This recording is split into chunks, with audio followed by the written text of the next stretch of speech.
Hey everybody, Captain Algebra here. And a few months ago, Megadan tagged me in the 10 questions for a gamer video, and I'm finally getting around to it. Figured it is Christmas Eve, it's almost the end of the year, I should probably get this video out. So probably don't expect too much editing, I just want to get this over with because it's been a long time. But let's get into the questions. Number 1, what type of games do you play? So I play pretty much a random assortment, but some big ones are beat 'em ups, platformers, shooters, adventure games. Those are probably the type I play a lot. First-person shooters I really like, run and guns. So I play pretty much a wide variety. I'll try anything. Number 2, how much time on average do you play video games? Well, video games is my number 1 hobby, so I always make it a priority. So I try to spend at least an hour to 2 hours a day playing. And so, I work all day, spend time with the family, but once the kids go to bed, I try to spend some time with Rachel before I head downstairs or play upstairs, and I try to get a couple hours in before bed. Obviously on weekends I get more, holidays I get more, summertime I get more, but on average I'd say per day, 1 to 2 hours. Do you think video games can be educational? Absolutely. Now obviously you do have educational video games, right? But I think in general they can be. You are working on critical thinking skills by solving puzzles, right? You need to figure out strategies to get past certain parts of a game or to fight a certain boss. Now, unfortunately, I do think there are some things that get in the way of that. Putting a game on easy mode, using save states, looking stuff up. But I feel like if you actually play a game that the way it was intended to be played, there's a lot that you can learn from it. And that's one thing that I really enjoy about video games. I know a lot of people say, oh, they're not educational, but you do so much. You can actually learn if you do them the right way. Number 4, what don't you like about video games? Oh, there's a whole lot. Holding your hand.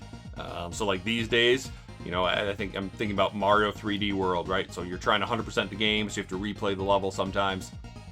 And you keep dying, stupidly. And all of a sudden they're like, here, have this golden mushroom or whatever. It's like, why do you need to hold my hand? Why do you have to give me something to try to get me through this game? I get it for like kids, but let me turn that option on and off.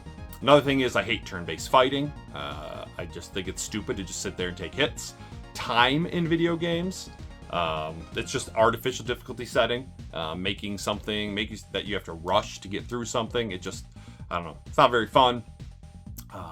Wasting my time. I try every year to beat 100 video games in a year, which is not always easy. And sometimes there's just games that overstay their welcome because they have too much stuff. Whether it's filler missions, whether it is too long of cutscenes, where it's like, this could be over by now, like, let's get a move on. Not being able to skip credits, like, at the end of a game, like, I personally don't care about seeing credits. I understand these people worked hard on this game. They want to be able to see themselves, like, in the credits. Well, great. If they want to watch it, let them, but give me the option to skip it. Next up, we've got number 5. How much do you spend on video games? I used to spend a whole lot more, but then I had kids, and kids are expensive. Not only that, this past year, Rachel and I have had a lot of, like, things to fix in the house, on our cars and stuff, and so we've had a lot of bills that way. So it's automatically about $40 every month just because Video Games Monthly, but I get those boxes. I would say otherwise, oh man, I've not bought a lot lately, but maybe 100. Obviously in April and in July when I've got video game conventions, it goes up because I spend a little bit more there. But in the past, I've been known to drop a few $100s on video games. In fact, there was one month when I was doing pickup videos, I had 70 items, video games, magazines, consoles in 1 month. So I used to spend so much money, but definitely don't do that much anymore. I would say between $40 to $100 a month, but definitely closer to the 40 these days. Next, favorite console. You got 1 second to figure it out. Boom. Super Nintendo. Absolutely love it. I mean, I grew up starting with the NES. My brother had one, but I think I was just amazed at just that jump from the NES to the Super Nintendo. The graphics, the sound, everything was amazing. Now, yes, the Super Nintendo tends to play a little bit slower than the NES, which I never even noticed until Eugene pointed that out, but I still love it.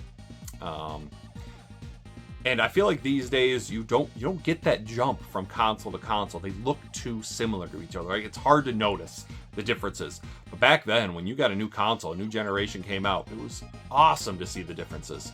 And so I don't play the Super Nintendo as much as I would like to, but I absolutely love it. It's my favorite console. Next, we got favorite game of all time, Streets of Rage 2. It's probably the game I've been playing maybe the longest. I mean, Contra and Super C, Mario 3 probably played longer, but it's probably the game I've played the most, unless you count like multiplayer when it comes to like Halo Reach. But I've played through Streets of Rage 2 so many times. I mean, honestly, lately it's been kind of boring just because it's super easy. I know, yes, I could put it on hard mode and make it more difficult to give myself a challenge. But I don't know, it's a comfort game, right? It's just, I go into it, I know what to expect, I know what to do, and I just love it. The music's fantastic. It's got very good sound effects for the hitting. It sounds like you're actually hitting somebody. There's a plethora of moves that you can do. All the characters are fun to use in their own way. Now, granted, these days I only play with Axel, but it's just a fantastic game. Then we've got favorite video game movie. That's a tough one. I mean, there's some good ones. I think maybe for nostalgia purposes, I would probably go with the original Super Mario Brothers movie from the 90s. Yes, it's cheesy. Yes, it's not very good. But when that came out, I was like, this is super cool. We get a Mario movie. And so I love it. Obviously, the new Mario movie is fantastic. Wreck-It Ralph is great. I really like the original Mortal Kombat from the 90s. I even kind of like Annihilation, even though it's a bad movie, just because it has more characters from the show in it. I have not seen the Sonic movies. I know. It's pretty crazy. I should probably see them, especially since the third one just came out. I've heard good things about them. I need to check them out. But yeah, I'd probably have to go with the original Super Mario Brothers. And number 9, favorite video game character. Another easy one, Kratos. God of War is my favorite franchise of all time. I was really big into Greek mythology in high school. And so when I started playing that game in college, my buddy bought God of War 2 on release day, and I was watching him play. I'm like, this looks awesome. I totally dig this. And so I went and bought God of War 1 so I could play through it, and then I played God of War 2, and I love how badass of a character he is. Yes, his motives are not always great. He lets anger and frustration drive him. But, you know, the gods did kind of trick him, so I can see why he's so angry. And then you add in the God of War 2018 and Ragnarok just to see how he has evolved as a character. Yes, he has those moments still inside him. He's got that rage sometimes, but you can see him trying to be a good father and not make the same mistakes with the Norse gods that he did with the Greek gods. Now, obviously, things don't always go as planned, but he's come such a long way as a person from the original games. And I really appreciate that arc of his. And number 10, least favorite genre of gaming. I mean, there's a few. Puzzles, I'm not a huge fan of. They're kind of boring. High score games in general where there's not really an ending. I'm not motivated to keep beating my score. I just want to beat the game and move on. RPGs, turn-based RPGs in general. I mean, I do like Super Mario RPG because it's pretty basic and it's got characters that I know and love. But just in general, sitting there and taking hits and not being able to avoid them is stupid to me. I just think it's the dumbest thing ever. I know obviously it came from tabletop RPGs, but that's just different. You know, I don't know. They're boring to me, and everyone talks about like, oh, but the stories are so great. Look, I couldn't give two shits about story in a game. Do I appreciate a good story? Hell yeah. Last of Us, Last Part 2, fantastic stories, but also it's good gameplay. If a game doesn't have good gameplay, then what's the point of playing it, right? Story, if I want story, I'm going to read a book. I'll watch a movie, right? Whereas story is more important. In video games, to me, it's got to be the gameplay. But probably my least favorite, the one I never, ever want to play, is fighting games. I'm terrible at them. I don't find them fun. And plus, growing up in the 90s, I mean, Mortal Kombat was kind of based on the arcade game, right? So it was brutally difficult. Like, the AI cheats. It knows your button inputs. It's crazy.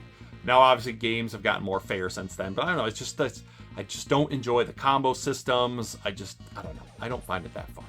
So, there you go. That is 10 gaming questions about me. Sorry, Megadan, that it took so long. And I'm sure by now, everybody has done a video on this. So, just like Do You Nerd, I'm throwing out an open tag. If you have not done this for some reason, go ahead, throw it out there. If you don't want to make a video, put it in the comments. Let me know your thoughts on these questions. But sorry it took so long to get out there. But I hope you guys all have a very Merry Christmas, Happy Holidays, whatever your family celebrates. And I look forward to seeing you more in 2025. Till next time, this is Captain Algebra, signing off.